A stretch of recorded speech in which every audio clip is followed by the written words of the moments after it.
ចង់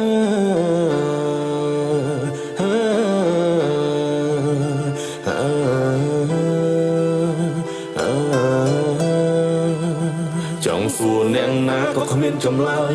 ពីភពលោកក្រឡាប់ចាំងអស់ហើយយកខ្លាំងរៀងខ្លួនគ្មានអ្នកណាចាញ់ឡើយតតាំងដាក់គ្នាគ្មានពេលណាស្បើយចង់សួរថាពិភពលោកពេលណាបានសុខ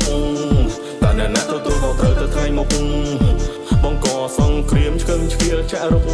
ដើម្បីផលប្រយោជន៍ដើម្បីលួងអាវុធឈប់ទៅអាងខ្លួនធំមានអំណាចធ្វើបាបប្រទែងតូចតាចក៏ថាខ្លួនធំគ្មានអ្នកខ្លាចអាងអំណាចបង្កសង្គ្រាមដល់ពិភពលោកប្រជាជនក្រុមទឹងទីញោមញីដោយទងកង្វល់ព្រោះសង្គ្រាមធ្វើឲ្យមនុស្សវេទនាតែអ្នកវិញធ្វើដូចមិនខ្វល់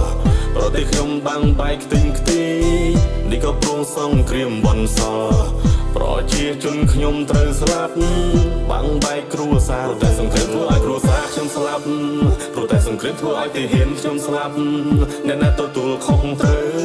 សួរថាអ្នកណាទទួលខុសត្រូវព្រោះតែសង្គ្រាមធ្វើឲ្យគ្រួសារខ្ញុំស្លាប់ព្រោះតែសង្គ្រាមធ្វើឲ្យទាហានខ្ញុំស្លាប់អ្នកណាទទួលខុសត្រូវ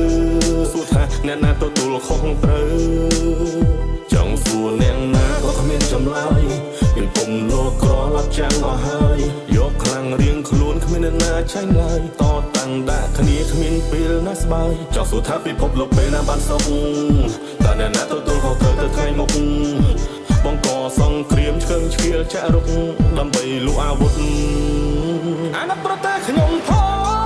ងអាណិតពលរដ្ឋខ្ញុំផងពួកខ្ញុំមិនបានខំឆ្គងដោយសារនយោបាយអ្នកពួកខ្ញុំត្រូវការសន្តិភាពសូមរស់ដោយសង្សារហើយអ្វីមិនបានសង្គមបង្កសង្គ្រាមព្រោះតែសង្គ្រាមធ្វើឲ្យគ្រួសារខ្ញុំស្លាប់ព្រោះតែសង្គ្រាមធ្វើឲ្យទាហានខ្ញុំស្លាប់អ្នកណាទទួលខុសត្រូវសួរថាអ្នកណាទទួលខុសត្រូវ